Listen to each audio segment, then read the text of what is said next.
ट्रिशा का ट्विस्ट हत्या या आत्महत्या, ये सवाल अभी भी बना हुआ है क्योंकि सीएम डॉक्टर मोहन यादव से इस दौरान ट्रिशा शर्मा के परिजन ने मुलाकात भी की है। ये बड़ी अपडेट सामने आई है और मंत्रालय में ट्रिशा शर्मा के परिजन ने मुलाकात की। सीएम ने ट्रिशा के परिजन को आश्वस्त भी किया है। ये बड़ी अपडेट आपको इस मामले स्टूडियो बता दें, जहां मुख्यमंत्री डॉक्टर मोहन यादव से मुलाकात की है ट्रिशा शर्मा के परिजन ने। मंत्रालय में ट्रिशा शर्मा के परिजन ने मुलाकात की। सीएम ने ट्रिशा के परिजन को आश्वस्त किया है और पूरे प्रकरण में परिवार की सहायता करेगी सरकार। मामले में जांच के लिए सीबीआई को पत्र लिखा जाएगा। दोबारा पोस्टमार्टम के संबंध में न्यायालय फैसला करेगा। और साथ ही इस मामले में एक और अपडेट, जहां ट्रिशा मौत मामले में बीएसटीबी का यह बड़ा खुलासा, पुलिस, एम्स और कोर्ट स्तर पर लापरवाही के आरोप लगे हैं। तो इस मामले में एक नया मोड़ सामने आया और यहां पर जिस तरीके के आरोप परिजन लगा रहे थे, अब पुलिस, एम्स और कोर्ट स्तर पर लापरवाही के गंभीर आरोप देखने को मिले हैं। जांच में शुरुआत से ही पुलिस की कार्यप्रणाली सवालों के घेरे में है और अब जांच अधिकारी पर कार्रवाई की तैयारी। एम्स ने बॉडी ले जाने के लिए परिवार पर प्रेशर बनाया। तो बीएसटीबी का यह बड़ा खुलासा, ट्रिशा मौत मामला, और इस मामले में पुलिस, एम्स और कोर्ट स्तर पर लापरवाही के बड़े और गंभीर आरोप। यहां पर जांच में शुरुआत से ही पुलिस की कार्यप्रणाली सवालों के घेरे में रही है। एविडेंस लूज हो रहा है ना, मतलब कॉमन सेंस से भी मैं अगर चीज़ कहूँ तो जाहिर सी बात है कि आज कुछ वो निशान जैसा है, कल कुछ और दिख रहा होगा। मुझे खुद बहुत तकलीफ हो रही है सब बोलने में, पर ये सत्य यही है। दूसरी बात ये कि मुझे हमें थोड़ा तो मौका तो दे दीजिए। एक चीज़, इस चीज़ को मान के हम उसको क्रिमेट करते, लड़ाई तो बड़ी है, लड़ते रहेंगे, कम से कम उसको क्रिमेट करके परिवार को अफसोस करने का भी समय नहीं मिला है। आप देख रहे हैं हम कर क्या रहे हैं, लड़ाई मतलब न्याय के लिए लड़ रहे हैं क्योंकि इतना थका रहे हैं। कोई अब तक तो जाने कितने लोग जो है छोड़ के भाग जाते हैं इस बच्ची को। जैसे बहुत सारे माँ बाप बेचारे, उन्होंने ऐसे ही झेला होगा, देखा होगा कि मरी पड़ी मिली या जिस स्थिति में मिली, और उसके बाद उसकी जो है अंत्येष्टि करके चले जाते हैं, फिर चाल काटते रहते हैं न्यायालयों के चक्कर। हमसे भी शायद यही उम्मीद करी गई होगी, और वो भी नहीं, क्योंकि हमारी तो एफआईआर तक नहीं ली गई थी। 45 दिन बाद तक जांच चलेगी, उसके बाद जो है एफआईआर होती है या नहीं होती है, इस पे फैसला होगा। आप कैसा कानून है ये? यहाँ पर शर्म कि बॉडी को डीफ्रीज करने की व्यवस्था एम्स में नहीं है, और इसीलिए आप जो है इस शरीर को लेने का कष्ट करें। शरीर को लेने का कष्ट हमें नहीं करना, हमें तो शरीर लेना ही लेना है। एक PM2 की एक डिमांड, जिसको हम कई रोज से, जिस दिन से आपने एफआईआर करी है उस दिन से हम इस डिमांड को रखे हुए हैं। आप अगर इस PM2 को करा दें तो इस बच्ची को जो है, क्या ये पहले से इसको पंचभूत में अब तक नहीं हो जाना चाहिए था? आप हमारी परीक्षा लिए चले जा रहे हैं बस। और इसी मामले पर बीएसटीवी पर बोले ट्रिशा के पिता और चाचा। बीएसटीवी पर सवाल किए और कहा कि पुलिस ने जानबूझकर लापरवाही बरती है। तो बीएसटीवी पर बोले ट्रिशा के पिता और चाचा और कहा कि पुलिस ने जानबूझकर लापरवाही बरती, बॉडी को डिकम्पोज होने दिया गया, सिस्टम ने सबूतों को मिटाने की पूरी कोशिश करी और पूरे प्लान और साजिश के तहत सिस्टम ने काम किया है। न्याय के देने के वाले रक्षक ही अब भक्षक बन गए। सर, क्या दलील रखी और कोर्ट के अंदर क्या हुआ? पुलिस की सारी कमियां बताई गई, जिसको पुलिस ने एक्सेप्ट किया। एक आयोग के खिलाफ कमिश्नर साहब ने इंक्वायरी का आदेश भी दिया है जी। तो सारे सबूतों को नष्ट करने की बात, देर से सबूत प्रस्तुत करने की बात, ये पुलिस ने कबूल की है। सर, बॉडी को लेके पत्र भी लिखा है कि डिकम्पोज होने, उसके लिए भी कोर्ट का इंतजार किया जा रहा है, उनके फैसले का। क्या आएगा फैसला? सर, क्या उम्मीद है कोर्ट से? क्योंकि आप लोग, मैं कुछ नहीं बता सकता ना इसके ऊपर, वो तो कोर्ट जो फैसला देगा वो सबके सामने थोड़ी देर में आ ही जाएगा। क्योंकि पत्र लिखा है पुलिस ने और कहा है कि जो टेम्परेचर नहीं किया है, पुलिस भी तैयार है कि सेकंड पोस्टमार्टम करा दिया जाए। हमारे साथ जो है पिता भी जो है मौजूद है, हम उनसे भी बात कर लेते हैं कि जो है। सर, आपने कहा है कि जो रक्षक है वही भक्षक बन गया, ये सब क्यों कह रहे हैं आप? सर, आप देख रहे हैं ना, आप देख रहे हैं प्रेस रिलीज आ गया कि एम्स ने लाचारी दिखा दी, बॉडी डिकम्पोज हो रही है, हमारे पास साधन नहीं है। हम यही तो चिल्ला रहे थे कि जानबूझ करके डिले किया जा रहा है प्रोसेस को, परमिशंस को, ताकि बॉडी डिकम्पोज हो जाए। ये उस अपने मकसद में कामयाब हो गए हैं, इसलिए तो ये रक्षक जो न्याय के रक्षक हैं वो भक्षक बन चुके हैं। बिल्कुल, न्याय के रक्षक जो है भक्षक बन चुके हैं, उनका ये कहना है उनके पिता का। और फिलहाल इस पूरे मामले में उन्हें उम्मीद थी कि कोर्ट से अनुमति मिलेगी, लेकिन जितना डिले किया जा रहा है इस पूरे मामले में पोस्टमार्टम को कराने में दिल्ली एम्स में, उसको लेकर पिता ने साफ तौर से कहा कि जो न्याय के रक्षक है वो मुझे भक्षक बनते हुए यहाँ पर दिख रहे हैं। कैमरामैन प्रदीप के साथ मनोज राठौर, BSTV भोपाल। देखिए, ट्विशा के चाचा और पापा को आपने सुना। अब इस पूरे मामले को लेकर ट्विशा शर्मा के वकील का बयान भी सामने आया। BSTV पर बोले अंकुर पांडे, BSTV पर एक्सक्लूसिव बातचीत की और कहा कि पुलिस एम्स कोर्ट के स्तर पर लापरवाही बरती गई है। तो वही बात दोहराई है यहाँ पर परिजन के जो वकील हैं, ट्विशा शर्मा के वकील ने भी ये बात कही और कहा कि पुलिस स्तर पर, एम्स स्तर पर, कोर्ट के स्तर पर भी लापरवाही बरती गई है। केस को कमजोर करने का प्रयास किया गया है।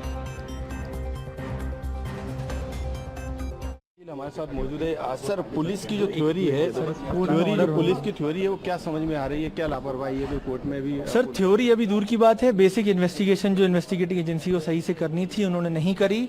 और उन्होंने, ये हम नहीं कह रहे, उन्हीं के इन्वेस्टिगेटिंग एजेंसी के ऑफिसर कह रहे हैं, कमिश्नर साहब कह रहे हैं कि IO से गलती हुई है, उसने लिगेचर नहीं दिया।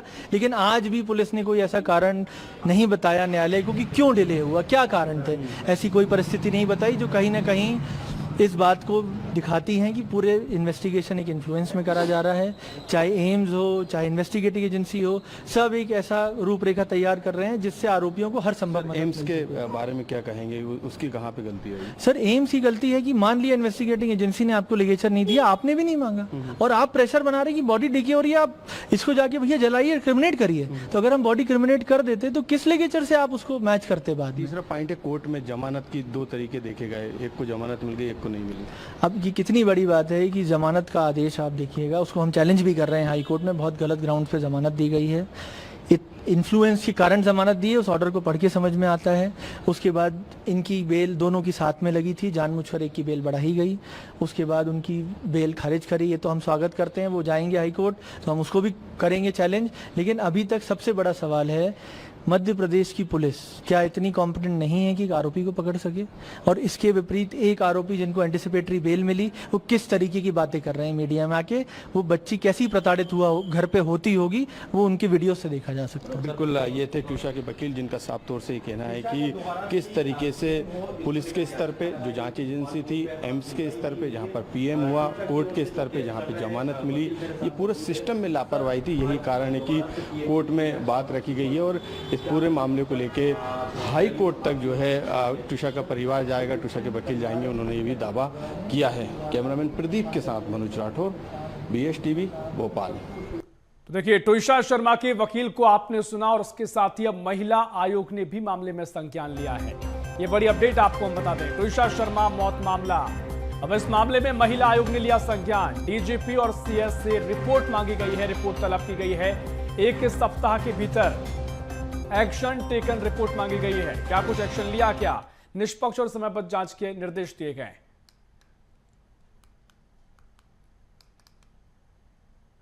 और ट्विशा शर्मा केस ने तूल पकड़ लिया है। अब सड़क पर उतरे रिटायर्ड फौजी, ट्विशा को न्याय दिलाने सड़कों पर उतरे पूर्व सैनिक। ये बड़ी अपडेट मामले में। ट्विशा शर्मा केस में जन आक्रोश बढ़ता जा रहा है और इस मामले में अब पूर्व सैनिक भी सड़कों पर उतर आए हैं। पूर्व सैनिक ने बाइक रैली निकाली, शौर्य स्मारक पर श्रद्धांजलि अर्पित की है। सोशल मीडिया पर न्याय की मांग तेज हो गई है। DGP कैलाश मकवाना को सौंपा ज्ञापन और ट्विशा मामले में अभी तक आरोपी समर्थ फरार चल रहा है। समर्थ को लुकआउट नोटिस जारी किया गया। ट्विशा के शव को दोबारा पोस्टमार्टम कराने की मांग उठी है।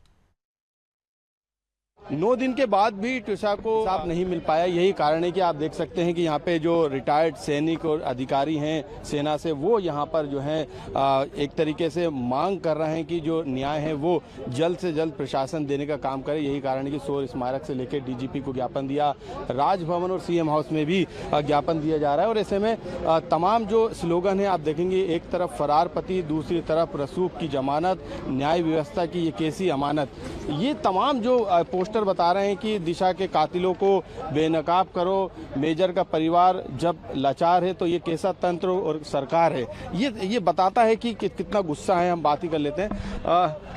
9 दिन हो गए, न्याय कहीं से नहीं मिल रहा है। इसीलिए सर वो न्याय के जो डिले हो रहा है, इसीलिए हम लोग अभी सड़कों पर उतरे हैं, रैली निकाली है और इसके लिए हम लोग सभी ज्ञापन देने गए हैं अभी डीजी के पास। उसके बाद गवर्नर हाउस जाएंगे, महामहिम राज्यपाल जी को बताएंगे, अपने मुख्यमंत्री जो हैं उनसे बात करेंगे। हम चाहते हैं कि जो दोषी हैं जल्दी जल्दी पकड़े जाए, उनका जो पथ फरार है उसको गिरफ्तार कर दिया और दिशा को न्याय मिले।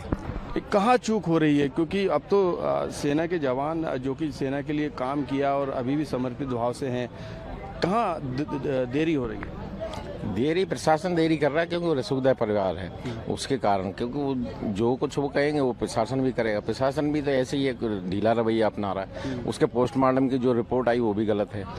वो एक्चुअल वो मांग भी कर रहे हैं कि हमारा दिल्ली एम्स में हो, यहाँ से बाहर हो, भोपाल से, तो वो भी जो है उसके लिए भी तैयार नहीं हो रहे। वो पाँच दिन हो गए उनको। आपका क्या अगला स्टेप रहेगा, क्योंकि अब आप लोग भी जो है मैदान में हैं? अगला स्टेप यही करते हैं, यहाँ से अभी जहाँ भी शांतिपूर्ण प्रदर्शन है, यहाँ से फिर दिल्ली जाएंगे। यहाँ नहीं होगा तो सुनवाई। जांच की मांग भी कर रहे हैं, जांच भी सुप्रीम कोर्ट की निगरानी में हो, ये भी मांग है? नहीं, ये तो हम उसके बाद अपनी मांग रखेंगे कि ये भी डीजी साहब से क्या आश्वासन मिलता है, माननीय राज्यपाल जी से हमको क्या आश्वासन मिलता है, उसके बाद मुख्यमंत्री जी किस दिशा में उसको काम को लेके जा रहे हैं, तो ये सब थोड़ा हम भी वेट करेंगे, थोड़ा समय देंगे। बिल्कुल, आप देखेंगे कि सेना के जवान भी है, आम जनता भी, और सोशल मीडिया पे भी आप देखेंगे #जस्टिस फॉर तुषार शर्मा। तो आप अंदाजा लगा सकते हैं कि किस तरीके से शासन प्रशासन अपनी आंखों पर पट्टी बांधकर बैठा हुआ है। इतना जोर लगाया जा रहा है। छोटी सी 2 मांगे हैं, जो है पोस्टमार्टम दोबारा हो, स्वतंत्र जांच हो, यानी सुप्रीम कोर्ट के निर्देशन में जांच हो। ये तमाम मांग है, उसके बावजूद भी प्रशासन यदि सोया हुआ है और सोशल मीडिया से लेकर जमीनी स्तर पर रिटायर्ड फौजी मोर्चा संभाले हैं, परिवार एक तरफ कोर्ट में लड़ाई लड़ रहा है, तो ये अपने आप में कई तरीके के सवाल खड़े करता है। कैमरामैन प्रदीप के साथ मनोज राठौर, BSTV भोपाल। तो देखिए 9 दिन का समय हो चुका है, सड़कों पर भी आक्रोश बढ़ता चला जा रहा है। तुषार शर्मा के न्याय को लेकर सोशल मीडिया पर भी लोग आके आए हैं और साथ ही सड़कों पर भी पूर्व सैनिक उतर आए हैं। लगातार जो परिजन हैं उनमें न्याय की मांग कर रहे हैं, कई आरोप भी उन्होंने लगाए हैं। इसी पर हम और चर्चा करेंगे। खास पैनल हमारे साथ जुड़ गया, हमारे साथ तनुज दीक्षित जुड़ गए हैं जो कि सुप्रीम कोर्ट के वकील हैं। तनुज जी, बहुत स्वागत है आपका BSTV में। और साथ ही हमारे साथ DL तिवारी जुड़ गए हैं जो कि रिटायर्ड DSP हैं। DL तिवारी साहब, बहुत स्वागत है आपका BSTV में। चर्चा की शुरुआत करेंगे। तिवारी साहब, पहले मैं आप ही के पास आऊंगा क्योंकि जिस तरीके से मामला लगातार तूल पकड़ रहा है, अब जो कई आरोप परिजन लगा रहे थे, अब उनके जो वकील भी सामने आए हैं और पुलिस की कार्यप्रणाली पर भी सवाल खड़े किए हैं। क्या आप इस मामले को समझ रहे हैं, देख रहे हैं? क्योंकि पुलिस की कार्यप्रणाली पर सवाल ये खड़े किए गए हैं कि आरोपी समर सिंह पर इनाम घोषित कर दिया गया, अभी तक पकड़ा नहीं गया है। क्या राजधानी की पुलिस से अभी तक पकड़ने में क्यों इसमें नाकाम साबित हो रही? तिवारी जी, देखिए, ऐसा है कि कोई मुजरिम है, फरार हो जाता है और कई जगह उसका जो छुपने के कई स्थान होते हैं, वो कहाँ गया है पुलिस जरूर पता लगा रही होगी। और किसी को पकड़ना कोई इतना वो नहीं है कठिन काम। पुलिस अपने प्रयास जरूर कर रही होगी, ऐसा हम नहीं कह सकते कि प्रयास नहीं कर रहे होंगे। वायदा भी नहीं मिल रहे हैं, ये बात अलग है। 1-2 दिन में जरूर पुलिस अब सफल होगी उसको पकड़ने में, ऐसा मेरा विचार है। लेकिन बहुत सारे आरोप यही लगाए कि प्रभावित करने की कोशिश की गई है, कोई ताकत पर लोग ऊपर बैठे हैं, तो उसी के दायरे में जो परिजन वो ये कह रहे हैं कि पुलिस पर भी कहीं ना कहीं प्रेशर है, तो इसके चलते मामले में लेटलतीफी हो रही। प्रेशर का तो कोई सवाल होता नहीं है। पुलिस तो इन्वेस्टिगेशन करती है और इन्वेस्टिगेशन के दौरान जो भी तथ्य आते हैं उस पर विचार करती है और उसको आगे कोर्ट के समक्ष पेश करती है। और ऐसी स्थिति में ये कहना उचित नहीं है। अभी आप देखिए कि जो इन्वेस्टिगेशन है वो लगभग 1 हफ्ते ही हुआ है जो इन्वेस्टिगेशन जो है प्रारंभिक स्थिति में है। जिनके बयान हुए होंगे वो तो आपको इन्वेस्टिगेशन एजेंसी ही बता पाएगी, पर उसमें हीलावाली हो रही है नहीं हो रही है, ये विभागीय स्तर पर देखने का काम है। नहीं, बिल्कुल। देखिए, वाकई में बहुत सारी चीजें हैं जिनको लेकर सवाल जवाब भी हो रहे हैं और चर्चा में इस पर करेंगे विस्तार से। हमारे साथ तनुज दीक्षित जुड़े हुए हैं। तनुज जी, मैं आप पर आता हूं क्योंकि ये मामला आप लगातार तूल पकड़ रहा है, आपने तमाम ऐसे मामले देखे होंगे। इस मामले में आपको क्या कुछ अभी तस्वीर नजर आई है? क्योंकि आरोपों की भी बौछार है। जो परिजन, जो पीड़ित पक्ष के वकील हैं, वो भी ये कह रहे हैं कि भाई साहब, पुलिस स्तर पर, एम्स स्तर पर और साथ ही कोर्ट स्तर पर भी उनको मामले को प्रभावित करने की कोशिश की गई है। कई सारे आरोप देखने को मिले हैं। आप इस मामले को देखकर अभी क्या समझ रहे हैं तनुज जी? देखिए, जैसा कि हमको पता जानकारी में लगा है मीडिया के माध्यम से कि 7 और 9 मई को ट्रिशा के द्वारा अपने माता पिता को मैसेज किए गए थे। वो भारतीय साक्ष्य अधिनियम के सेक्शन 63 के तहत अपने आप में एक मजबूत साक्ष्य है, एक एविडेंस है और उसे बतौर एविडेंस कंसिडर किया जाना चाहिए। इसके अलावा अगर ये डाउरी डेथ है तो हम कहेंगे बीएनएस के सेक्शन 80 में, क्योंकि देखिए बीएनएस का सेक्शन 80 ये डाउरी डेथ की जो हम दहेज मृत्यु कहते हैं उसके लिए बना है और इसमें ये भी कहा गया है कि अगर कोई शादी के 7 सालों के अंदर अगर किसी की मृत्यु होती है तो निश्चित रूप से उसे डाउरी डेथ के रूप में देखा जा सकता है। और यहाँ पर ट्रिशा के मामले में भी हमने देखा कि केवल शादी को 5 से 6 महीने हुए थे, यानी अभी बहुत ज्यादा समय हुआ नहीं था। कहीं ना कहीं ये भी सुनने में आ रहा है कि अबॉर्शन कराने का एक प्रेशर शायद उनके सर पर था, डाउरी की डिमांड थी और कई सारे मायने। अच्छा, सबसे महत्वपूर्ण जो पोस्टमार्टम को लेकर के कई सारे सवाल मीडिया के ट्रायल में भी हम देख रहे हैं, आए दिन हम समझ रहे हैं इस मामले में। तो इसमें एक बहुत महत्वपूर्ण चीज मुझे जो समझ आती है कि जो रस्सी या वो बेल्ट जिससे सुसाइड की कहानी गढ़ी गई है वो अभी तक पोस्टमार्टम के स्थल पर उसको नहीं सबमिट किया, जिससे उसके कोई साक्ष्य एविडेंस मजबूती से नहीं देखने को मिलते हैं। साथ ही साथ जो हम जानते हैं कि भाई जो उसके पति थे वो फरार है ना, एब्सकॉन्ड है और एब्सकॉन्डिंग के मामले में भी अभी उनको अभी तक लेकिन तनुज जी जैसे पोस्टमार्टम का जिक्र है, अब कहा गया है कि दूसरा पोस्टमार्टम की उम्मीद वो कर रहे हैं, क्योंकि पहले में तो उन्होंने कहा कि इनका जो कुछ उनके परिजन हैं जो रिटायर्ड जज हैं अग्रीवाला जी, तो उनके परिजन ने कुछ मेडिकल क्षेत्र में भी दबदबा है, तो पोस्टमार्टम भी खुलकर उनके मुताबिक नहीं आ पाया है। तो क्या इस मामले में आप देख रहे हैं कि आगे अगर फिर से पोस्टमार्टम होता है तो उसके बाद भी शायद कुछ चीजों का पता लगे? देखिए ऋषभ जी, पोस्टमार्टम की जो स्थिति है वो जितना जल्दी होता उतना बेटर, उसके तथ्य जो है वो क्लियर होते हैं। लेकिन ऑलरेडी ये डेथ 12 मई को हुई थी और आज 20 मई तक लगा करके लगभग 8 दिन के ऊपर का समय बीत चुका है। ये बहुत बड़ा समय हम कहेंगे कि इसमें निकल चुका है। इसके अलावा हमने जो शायद एम्स भोपाल का एक कोई पत्र था, कहीं मैं देख रहा था उसको, तो जो -80 डिग्री का उनको जो टेम्परेचर चाहिए जिससे बॉडी सही सलामत रखी जा सके, वो टेम्परेचर वहां पर मौजूद नहीं है। तो शायद ये भी इस स्थिति में बॉडी के साथ में भी हम कहेंगे कि प्राकृतिक रूप से जो उसमें होना है वो भी उसमें हो सकता है। बिल्कुल, ये देखिए महत्वपूर्ण तर्क दिए भी गए हैं कि डिकम्पोज उससे होने दिया जा रहा है। अब इन तमाम चीजों के जो तर्क दिए जा रहे हैं, चाहे वो एम्स लेवल पर हो, उन्होंने कहा कि वैसी व्यवस्थाएं भी नहीं है, तो जो शरीर है वो और खराब हो रहा है, डिकम्पोज हो रहा है, उसे रोकने के प्रयास नहीं किए गए। अब इन आरोपों के साथ आप अभी तक क्या समझ रहे तनुज जी कि मामला किसका पलड़ा भारी दिखाई दे रहा है? क्या पीड़ित पक्ष का जो पक्ष है मजबूत हुआ है यहाँ से ये आरोपों के साथ, या फिर अभी इस मामले में क्या कुछ आप स्थिति देख रहे हैं? सबसे पीड़ित पक्ष का जो मामला है वो कमजोर हो रहा है। अगर बॉडी डिकम्पोजिट होगी तो उसमें से जो सेकंड पोस्टमार्टम करने की जो डिमांड की जा रही है उससे जो तत्व बाहर निकाले जाने की प्रतीक्षा है वो नहीं हो पाएगा उस तरीके से। क्या आंतरिक चोटें हैं, कितना गंभीर चोटें हैं, कहां कहां पहले लगी है, तो ये सब बातों में है। लेकिन प्रैक्टिकली सेकंड का ज्यादा समय इसमें लगेगा, कमजोर होता दिखाई दे रहा है। नहीं, बिल्कुल देखिए महत्वपूर्ण बात आपने कही और वाकई में देखी, क्योंकि जो कोर्ट है न्याय मिलता है वो सबूतों के आधार पर मिलता है, और सबूत के मामले में यहाँ पर अगर लगातार डिकम्पोज हो रहा है शरीर तो उसमें तो कहीं ना कहीं पक्ष कमजोर होगा। हालांकि चर्चाएं कई हैं, आरोपों को लेकर भी बात कही जा रही है। चर्चा को आगे बढ़ाएंगे, हमारे सहयोगी भोपाल से मनोज राठौर भी हमारे साथ लाइव जुड़ गए हैं।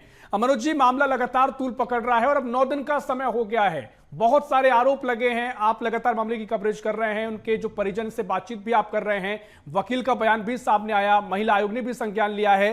अब क्या स्थिति दिखाई दे रही है, क्या कुछ परिजन का कहना और क्या इस मामले में अभी तक की बड़ी अपडेट?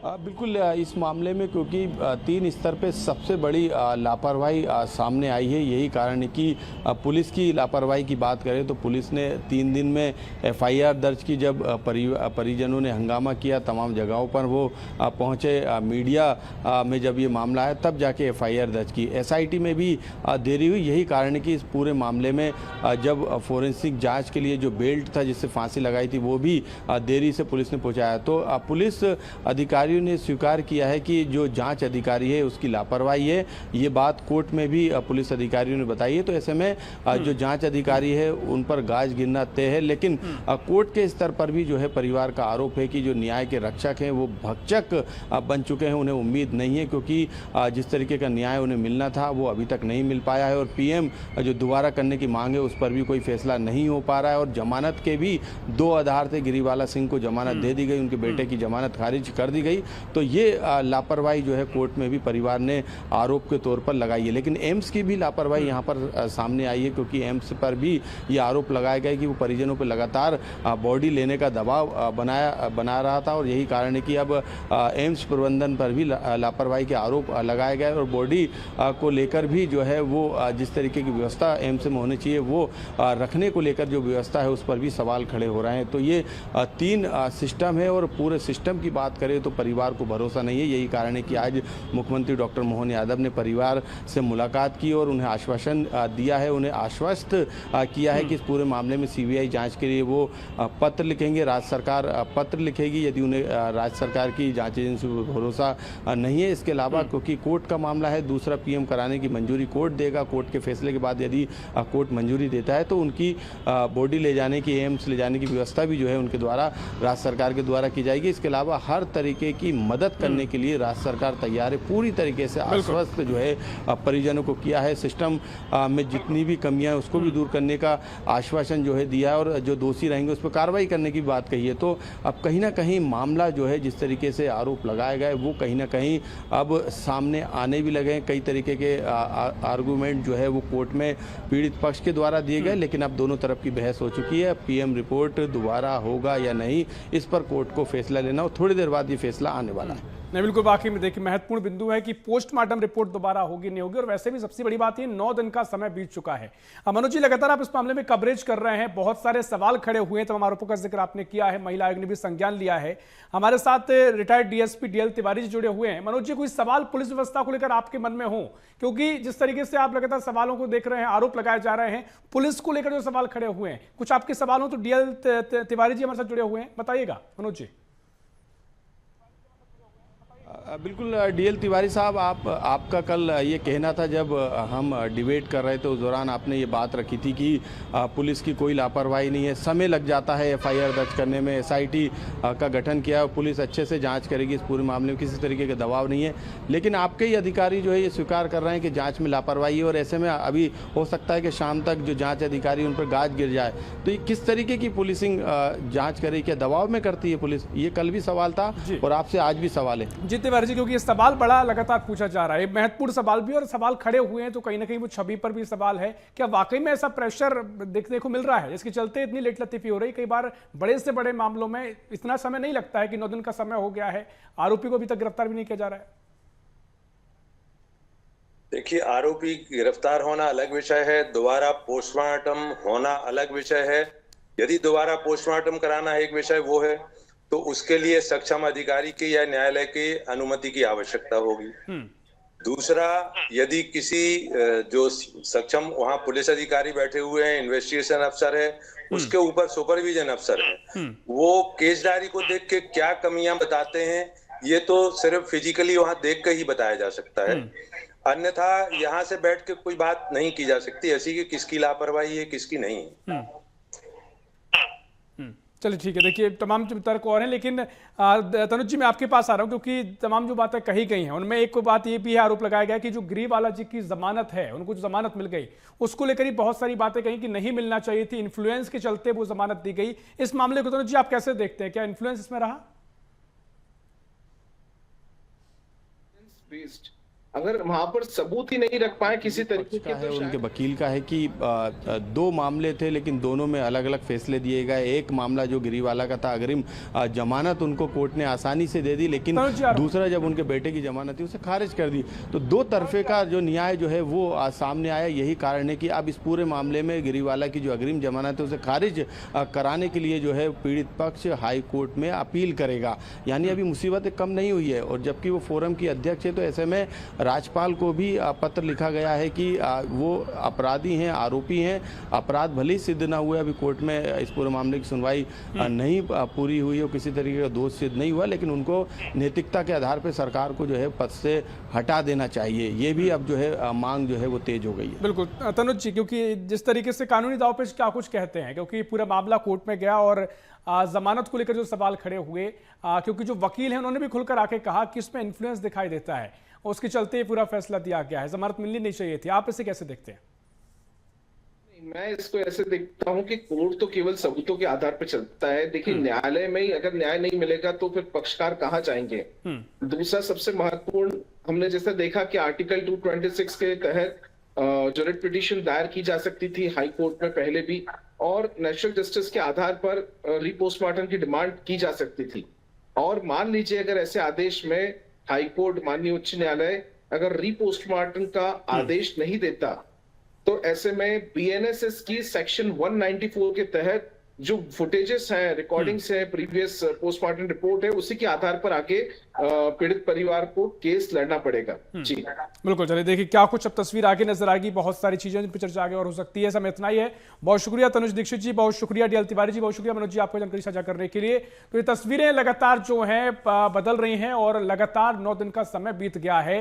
परिजन के जो आरोप हैं वो लगातार पुलिस व्यवस्था पर, एम्स की कार्यप्रणाली पर और साथ ही साथ कोर्ट स्तर पर भी कई सवाल खड़े किए गए हैं और सोशल मीडिया पर भी न्याय की मांग तेज हो गई है। और उसके साथ ही जो पूर्व सैनिक हैं वो भी सड़कों पर उतरे हुए हैं, बाइक रैली निकाली गई है और जल्दी इस मामले में न्याय की मांग की है। लेकिन अब क्या सवाल यह है कि क्या मामले में क्या पोस्टमार्टम दोबारा होगा और कब तक मामले में जो परिजन की मांग है वो पूरी होगी, ये भी सवाल बने हुए हैं। हालांकि जो पक्ष है, जो खासकर रिटायर्ड जज है, उनका कहना अपना अलग है, उन्होंने भी कई आरोप लगाए हैं। क्या तस्वीर आगे नजर आएगी, ये देखना काफी महत्वपूर्ण हो जाएगा। फिलहाल अगली इस खास मुश्किल में इतना ही। देश प्रदेश की और भी खबरों के लिए देखते रहिए BSTV।